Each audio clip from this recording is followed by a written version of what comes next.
नमस्कार विद्यार्थी मित्रांनो, स्वागत आहे तुमचं GBM अकॅडमी या आपल्या यूट्यूब चॅनलवर। तर मित्रांनो, कालच्या व्हिडिओमध्ये पोस्ट विभागावरील अतिशय महत्त्वाचे असे 25 प्रश्न आपण बघितले, ठीक आहे। तर मित्रांनो, आजचे आता आपण 25 प्रश्न बघणार आहोत। तर त्यासाठी मित्रांनो तुम्ही हा व्हिडिओ शेवटपर्यंत बघा, ठीक आहे।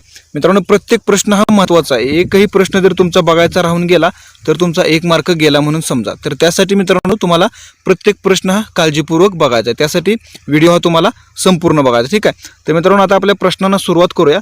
तर आपला पहिला प्रश्न काय आहे बघा, महाराष्ट्रातील रायगड जिल्ह्यामध्ये कोणत्या ठिकाणी जलविद्युत केंद्र आहे? आपले पर्याय बघा काय आहेत, कोयना, जायकवाडी, खोपोली, थळवाशेत। तर मित्रांनो तुम्हाला 3 सेकंदाचा कालावधी आहे, तर तेवढ्यामध्ये तुम्हाला उत्तर द्यायचं आहे, ठीक आहे। तर बघा मित्रांनो, पर्याय बघून घ्या, कोयना, जायकवाडी, खोपोली, थळवाशेत, ठीक आहे।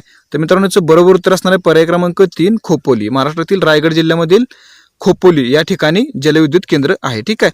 आता पुढचा प्रश्न बघा, प्रश्न क्रमांक 2। प्रश्न क्रमांक 2 काय आहे, 12 जुलै 2011 रोजी पुण्यातील कोणते धरण फुटून मोठी हानी झाली होती? आता आपले पर्याय बघा काय आहेत, पानशेत, आर्वी, तानसा, कामशेत। तर मित्रांनो तुमच्याकडे 3 सेकंदाचा वेळ आहे, तर तेवढ्या 3 सेकंदामध्ये तुम्हाला उत्तर ठरवायचं की उत्तराचं काय असणार आहे, ठीक आहे। तर मित्रांनो याचं बरोबर उत्तर असणार आहे पर्याय क्रमांक 1 पानशेत। 12 जुलै 2011 रोजी पानशेत हे पुण्यातलं धरण फुटून मोठी हानी ही झाली होती, ठीक आहे। आता मित्रांनो प्रश्न क्रमांक 3 बघूया।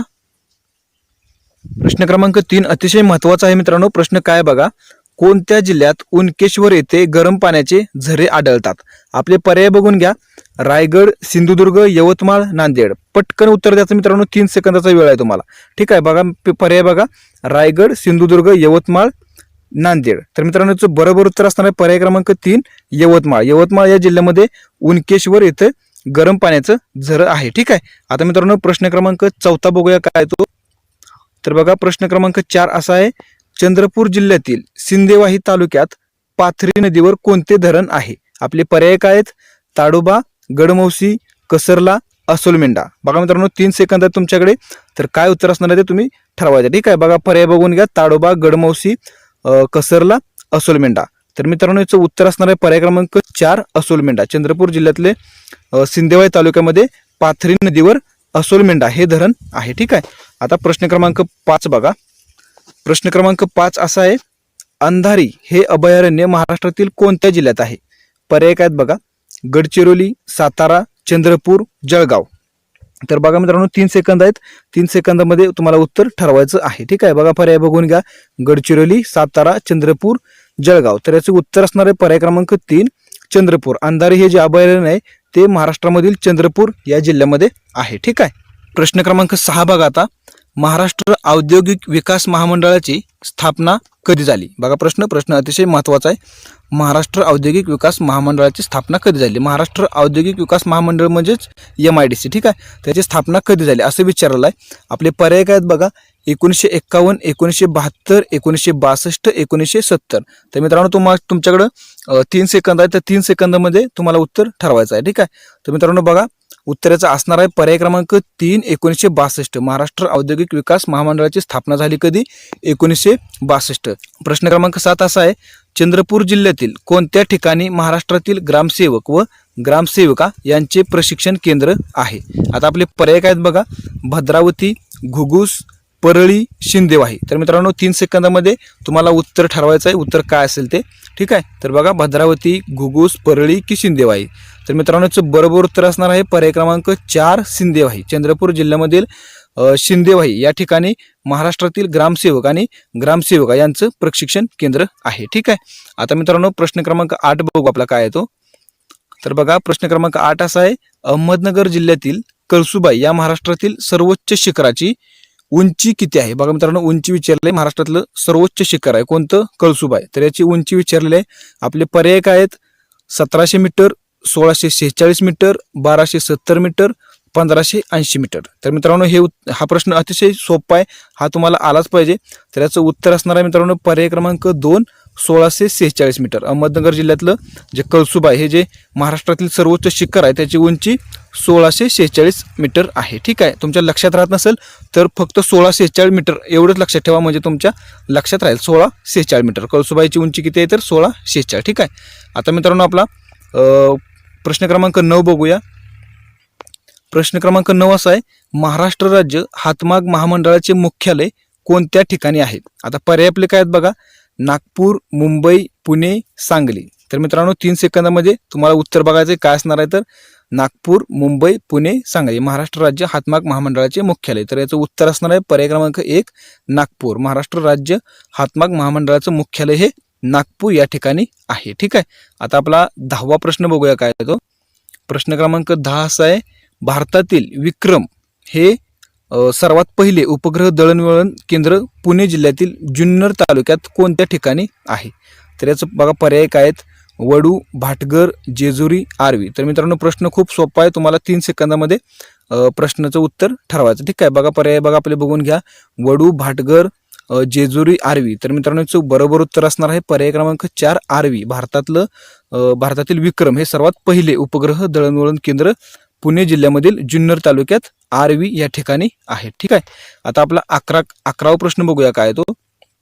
प्रश्न क्रमांक 11, चंद्रपूर जिल्ह्यातील कोणत्या ठिकाणी युद्ध साहित्य निर्मितीचा कारखाना आहे? आपले पर्याय बघा काय आहेत, बल्लारपूर, वरोडा, भद्रावती, अमरावती. तर मित्रांनो 3 सेकंद आहे तुमच्याकडे, 3 सेकंदामध्ये तुम्हाला उत्तर ठरवायचं आहे. काय उत्तर असणार आहे बघा, पर्याय बघून घ्या, बल्लारपूर, वरोडा, भद्रावती आणि अमरावती. तर मित्रांनो याचं उत्तर काय असणार आहे, तर पर्याय क्रमांक 3 भद्रावती. चंद्रपूर जिल्ह्यामधील भद्रावती या ठिकाणी युद्ध साहित्य निर्मितीचा कारखाना आहे. ठीक आहे. आता आपला प्रश्न क्रमांक 12 बघूया. प्रश्न क्रमांक 12 खूप मोठा आहे, पण प्रश्न अतिशय महत्वाचा आहे. ठीक आहे. तर प्रश्न काय बघा, महाराष्ट्रात लघु उद्योगांना दीर्घकालीन वित्त पुरवठा करण्याबरोबरच आजारी उद्योगांचे पुनर्वसन करण्याच्या उद्देशाने 1962 मध्ये कोणती संस्था स्थापन करण्यात आली आहे? आपले पर्याय काय आहेत बघा, महाराष्ट्र लघु उद्योग विकास महामंडळ, महाराष्ट्र राज्य वित्तीय महामंडळ, महाराष्ट्र औद्योगिक विकास महामंडळ, महाराष्ट्र राज्य औद्योगिक व गुंतवणूक महामंडळ. तर मित्रांनो 3 सेकंदामध्ये तुम्हाला उत्तर ठरवायचे. काय उत्तर असणार आहे याचं, तर मित्रांनो बघा पर्याय आपली बघून घ्या, पर्याय तुमच्या समोर आहेत. तर मित्रांनो याचं उत्तर असणार आहे पर्याय क्रमांक 2 महाराष्ट्र राज्य वित्तीय महामंडळ. ह्याची स्थापना झाली 1962 ला. ठीक आहे. तर मित्रांनो आता आपला प्रश्न क्रमांक 13 बघू काय आहे तो. तर बघा प्रश्न क्रमांक 13 असा आहे, कोकणातील नद्यांचा कोणता पर्वत प्रमुख जलविभाजक आहे? आपले पर्याय काय आहेत, अरवली, सह्याद्री, सातपुडा, विंध्य. तर मित्रांनो बघा तुमच्याकडे 3 सेकंद आहेत, 3 सेकंदामध्ये तुम्हाला उत्तर ठरवायचं आहे, कोकणातील नद्यांचा कोणता पर्वत प्रमुख जलविभाजक आहे? आपले पर्याय बघा, अरवली, सह्याद्री, सातपुडा, विंध्य. तर मित्रांनो याचं बरोबर उत्तर असणार आहे पर्याय क्रमांक 2 सह्याद्री. खूप महत्वाचा प्रश्न आहे मित्रांनो, प्रश्न लक्षात ठेवा. आता प्रश्न क्रमांक 14 बघू. प्रश्न क्रमांक 14, कोणत्या जिल्ह्यात सातपुडा पर्वतांच्या रांगांना तोरणमाळचे पठार असं म्हटलं जातं? आपले पर्याय बघून घ्या, गडचिरोली, नागपूर, नंदुरबार, धुळे. तर मित्रांनो 3 सेकंद आहेत आपल्याकडे, 3 सेकंदामध्ये उत्तर बघायचं काय असणार आहे, तर गडचिरोली, नागपूर, नंदुरबार की धुळे. तर बघा याचं उत्तर असणार आहे पर्याय क्रमांक 3 नंदुरबार. नंदुरबार जिल्ह्यामध्ये सातपुडा पर्वतांच्या रांगांना तोरणमाळचे पठार असं म्हटलं जातं. ठीक आहे. तर आपला 15वा प्रश्न बघा आता काय आहे तो. प्रश्न क्रमांक 15 असा आहे, महाराष्ट्रात भीमा व कृष्णा नद्यांची खोरी कोणत्या डोंगर रांगामुळे वेगळी झाली आहेत? आपले पर्याय बघून घ्या, महाराष्ट्र, हरिश्चंद्र बालाघाट, सातपुडा, सातमाळा. तर याचं उत्तर काय असणार आहे ते तुम्हाला 3 सेकंदामध्ये ठरवायचं आहे. ठीक आहे. बघा मित्रांनो, महादेव डोंगर रांगा, हरिश्चंद्र बालाघाट, सातपुडा, सातमाळा. तर मित्रांनो याचं बरोबर उत्तर असणार आहे पर्याय क्रमांक 1 महादेव डोंगर रांगा. ठीक आहे. महाराष्ट्रात भीमा आणि कृष्णा या नद्यांची खोरी महादेव डोंगर रांगामुळे वेगळी झालेली आहे. ठीक आहे. समजला प्रश्न मित्रांनो, प्रश्न अतिशय महत्वाचा आहे, प्रश्न तुम्ही काळजीपूर्वक लक्षात ठेवा. आता आपला प्रश्न क्रमांक 16 बघूया. प्रश्न क्रमांक 16 अतिशय महत्वाचा आहे. तर प्रश्न काय बघा, हा प्रश्न बऱ्याच वेळा परीक्षेला पडलेला आहे. तर बघा प्रश्न काय आहे, प्राणहिता नदी ही कोणत्या 2 नद्यांचा एकत्रित प्रवाह आहे? आपले पर्याय पण समोर आहे तुमच्या. पर्याय बघा, तापी व वैनगंगा, वर्धा व वैनगंगा, तापी व गोदावरी, तापी व नर्मदा. तर मित्रांनो 3 सेकंदामध्ये तुम्हाला उत्तर ठरवायचं काय असणार आहे. उत्तर तुम्हाला एक ट्रिक पण देणार आहे की लक्षात कसं ठेवायचं. तर बघा तुम्ही उत्तर ठरवलं. ठीक आहे. तापी वैनगंगा, वर्धा वैनगंगा, तापी गोदावरी, तापी नर्मदा. तर मित्रांनो बरोबर उत्तर असणार आहे पर्याय क्रमांक 2 वर्धा वैनगंगा. प्राणहिता ही नदी वर्धा आणि वैनगंगा या 2 नद्यांचा एकत्रित प्रवाह आहे. ठीक आहे. तर मित्रांनो हा प्रश्न बऱ्याच वेळा परीक्षेला पडतो. तर ह्या प्रश्नाचं ट्रिक असे आहे, प्राणहिता नदी ही कोणत्या दोन नद्यांचा एकत्रित प्रवाह आहे हे लक्षात कसं ठेवायचं. वर्धा वैनगंगा, वर्धामधला व आणि वैनगंगामधला व हे दोन्ही पण अक्षर तुमच्या लक्षात ठेवायचे. प्राणहिता म्हटलं की व लक्षात आलं पाहिजे, म्हणजे वर्धा आणि वैनगंगा ही ट्रिक एक तुम्ही लक्षात ठेवा. ठीक आहे. आता आपला 17 नंबरचा प्रश्न बघूया काय तो. तर प्रश्न काय, तिल्लारी हा जलविद्युत प्रकल्प महाराष्ट्रातील कोणत्या जिल्ह्यात आहेत. तर बघा पर्याय काय आहेत, बघा आपले पर्याय आहेत कोल्हापूर, सातारा, रायगड, सिंधुदुर्ग. बघा प्रश्न मित्रांनो, तिल्लारी हा जलविद्युत प्रकल्प महाराष्ट्रातील कोणत्या जिल्ह्यात आहे असं विचारलेलं आहे. ठीक आहे. तर बघा मित्रांनो, तुम्हाला 3 सेकंदाचा कालावधी आहे. 3 सेकंदामध्ये उत्तर तुम्हाला ठरवायचं आहे. कोल्हापूर, सातारा, रायगड, सिंधुदुर्ग. तर मित्रांनो याचं बरोबर उत्तर असणार आहे पर्याय क्रमांक 4 सिंधुदुर्ग. तिल्लारी हा जो जलविद्युत प्रकल्प आहे तो महाराष्ट्रामधील सिंधुदुर्ग या जिल्ह्यामध्ये आहे. ठीक आहे. आता आपला प्रश्न क्रमांक 18 बघू. प्रश्न क्रमांक 18 असा आहे, एक लहरे हे औष्णिक विद्युत केंद्र कोणत्या जिल्ह्यात आहे. आपले पर्याय बघून घ्या. नागपूर, औरंगाबाद, ठाणे, नाशिक. तर मित्रांनो 3 सेकंदामध्ये उत्तर बघायचे, ठरवायचे. तुम्हाला परफेक्ट उत्तर आलं पाहिजे. नागपूर, औरंगाबाद, ठाणे की नाशिक. एक लहरे औष्णिक विद्युत केंद्र कोणत्या जिल्ह्यात आहे. तर मित्रांनो याचं उत्तर असणार आहे पर्याय क्रमांक 4 नाशिक. नाशिक जिल्ह्यामध्ये एक लहरे हे औष्णिक विद्युत केंद्र आहे. ठीक आहे. आता मित्रांनो आपला 19 क्रमांकाचा प्रश्न बघूया काय तो. तर प्रश्न असा आहे, 1956 मध्ये तुर्बे येथे अप्सरा ही भारताची पहिली अणुभट्टी उभारण्यास कोणत्या देशाची तांत्रिक सहकार्य लाभले आहे. आपले पर्याय बघा काय आहेत, जपान, फ्रान्स, ब्रिटन, अमेरिका. तर मित्रांनो 3 सेकंदामध्ये सांगायचं आहे की ह्याचं उत्तर काय असणार. ठीक आहे. 1956 मध्ये तुर्बे येथे अप्सरा ही भारताची पहिली अणुभट्टी उभारण्यास कोणत्या देशाचे तांत्रिक सहकार्य लाभले. पर्याय बघा, जपान, फ्रान्स, ब्रिटन, अमेरिका. तर मित्रांनो याचं उत्तर असणार आहे पर्याय क्रमांक 3 ब्रिटन. ठीक आहे. ब्रिटन या देशाचं सहकार्य लाभलं होतं. ठीक आहे. आता क्रमांक 20चा प्रश्न बघूया काय तो. तर बघा प्रश्न असा आहे, पवन ऊर्जा निर्मितीत कोणत्या राज्यानंतर आपल्या महाराष्ट्राचा देशात दुसरा क्रमांक लागतो. आता पर्याय काय आहेत, पश्चिम बंगाल, तामिळनाडू, राजस्थान, कर्नाटक. तर मित्रांनो 3 सेकंदामध्ये उत्तर तुम्हाला ठरवायचं आहे. उत्तर काय असणार आहे, पश्चिम बंगाल, तामिळनाडू, राजस्थान की कर्नाटक. तर मित्रांनो याचं बरोबर उत्तर असणार आहे पर्याय क्रमांक 2 तामिळनाडू. पवन ऊर्जा निर्मितीमध्ये तामिळनाडू या राज्यानंतर आपल्या महाराष्ट्राचा देशात दुसरा क्रमांक लागतो. ठीक आहे. प्रश्न क्रमांक 21 बघा. आता खूप महत्त्वाचा प्रश्न आहे, नाशिक जिल्ह्यात कोणत्या ठिकाणी मेघ विमान निर्मितीचा कारखाना आहे. आपले पर्याय बघा काय आहेत, अंबड, सिन्नर, ओझर, त्र्यंबकेश्वर. तर मित्रांनो 3 सेकंद आहेत तुमच्याकडे. 3 सेकंदामध्ये तुम्हाला उत्तर ठरवायचं आहे. अंबड, सिन्नर, ओझर, त्र्यंबकेश्वर. तर मित्रांनो तुमचं उत्तर बरोबर आहे. पर्याय क्रमांक 3 ओझर. नाशिक जिल्ह्यामधील ओझर या ठिकाणी मेघ विमान निर्मितीचा कारखाना आहे. ठीक आहे. तर आता आपला प्रश्न क्रमांक 22 बघा. नाशिकहून मुंबईला जाताना कोणता घाट लागतो. आपले पर्याय बघून घ्या, बोरघाट, कुंभार्ली घाट, आंबा घाट, थळघाट. तर मित्रांनो 3 सेकंदामध्ये उत्तर द्यायचा प्रयत्न करायचा तुम्हाला. नाशिकहून मुंबईला जाताना कोणता घाट लागतो, बोरघाट की कुंभार्ली घाट, आंबा घाट, थळघाट. तर मित्रांनो याचं उत्तर असणार आहे पर्याय क्रमांक 4 थळघाट. नाशिकहून मुंबईला जाताना थळघाट लागतो. ठीक आहे.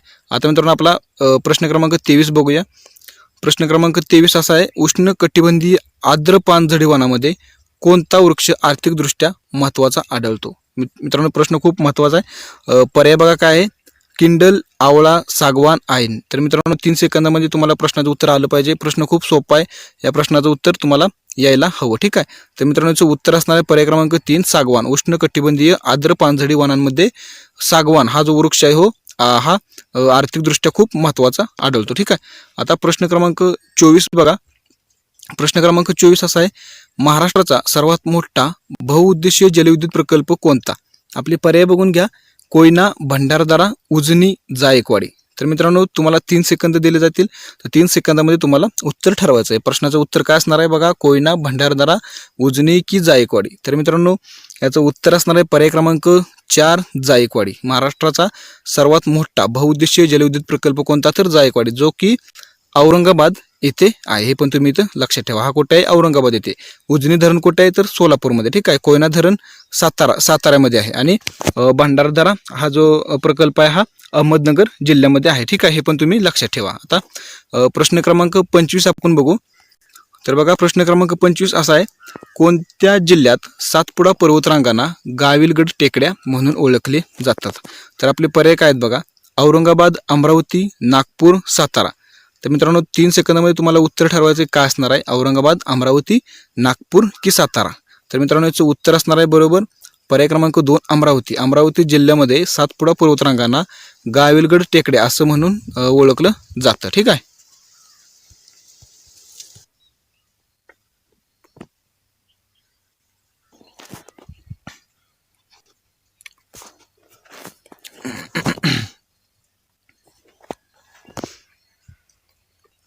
तर मित्रांनो अशाच प्रकारे आपण पोस्टमन या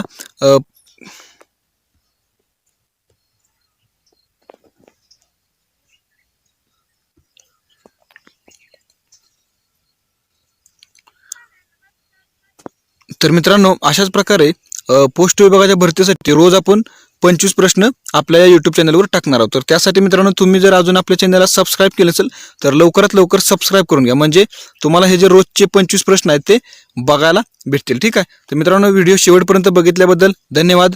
तुम्हाला जर व्हिडिओ आवडला असेल तर लाईक करा, शेअर करा आणि आपल्या चॅनलला सबस्क्राईब करायला विसरू नका. भेटूया आपण आपल्या पुढच्या व्हिडिओमध्ये. तोपर्यंत धन्यवाद.